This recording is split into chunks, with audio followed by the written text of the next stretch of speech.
হরে কৃষ্ণ, রাধে রাধে। রাধাকৃষ্ণ চ্যানেলে আপনাদের স্বাগতম। গীতার বাণী, শ্রীকৃষ্ণর মুখের বাণী আমরা অনেকেই শুনে থাকি। সকালে ঘুম থেকে উঠে রাতে ঘুমানোর আগে অবশ্যই এই কথাগুলো শুনবেন, তাহলে দেহ মন পবিত্র থাকবে, শান্ত হয়ে যাবে। আমরা অনেকেই জানি না গীতায় কতটি শ্লোক আছে।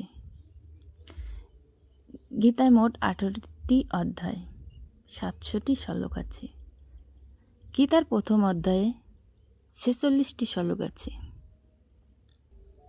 মানব জীবনে প্রকৃত কর্তব্য সম্পাদন করতে হলে মানুষকে সহনশীলতার মাধ্যমে বুঝতে হবে। সুখ এবং দুঃখ কেবল ইন্দ্রিয়ের বিকার মাত্র। বেদে নির্দেশ দেওয়া আছে খুব সকালে চান করা উচিত। যে শাস্ত্রে অনুসরণ মেনে চলে সে মাঘ মাসের প্রচণ্ড শীতেও খুব ভোরে চান করতে ইচ্ছাকৃত করে না। তেমনি গ্রীষ্মকালে প্রচণ্ড গরমেও গৃহিণীরা রান্না করা থেকে বিরত থাকেন না। আবহাওয়াজনিত অসুবিধা সত্ত্বেও মানুষকে তার কর্তব্য কর্ম করে যেতে হয়। ভগভক্তরা সমস্ত পাপ থেকে মুক্ত হন, কারণ তারা ভগবানকে নিবেদন করে অনাদি গ্রহণ করেন। যারা কেবল স্বার্থপর হয়ে নিজেদের ইন্দ্রিয়ের তৃপ্তির জন্য অন্ন পাক করে তারা কেবল পাপ ভোজন করে।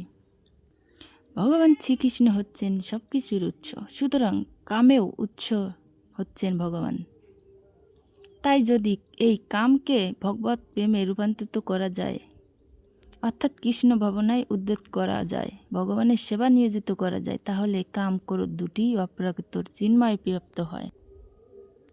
কৃষ্ণ ভক্ত কখনোই জাতি অথবা কুলের বিচার করে না। সমাজ ব্যবস্থার পরিপ্রেক্ষিতে একজন ব্রাহ্মণ একটা চালান্ডার থেকে আলাদা হতে পারে, অথবা একটা কুকুর, একটা গরু, একটা হাতি জাতিগতভাবে ভিন্ন হতে পারে, কিন্তু ভগবত তত্ত্বজ্ঞানীরা দৃষ্টিতেই দেহজাত ভেদগুলি নির্ধারণ।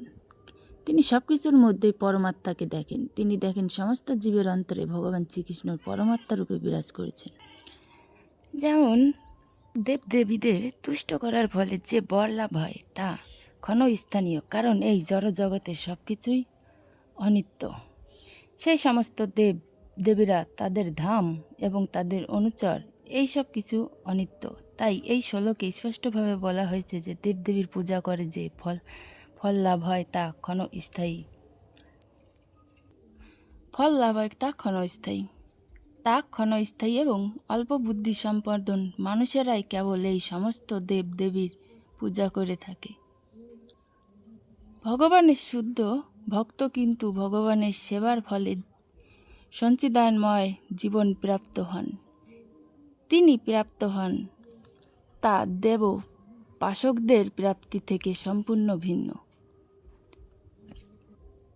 পরমেশ্বর ভগবান অসীম, তাই অনুগ্রহ অসীম, তার করুণা অসীম, তাই তার শুদ্ধ ভক্তের উপর তার যে করুণা বৈশিষ্ট্য হয় তা অসীম। রাধে।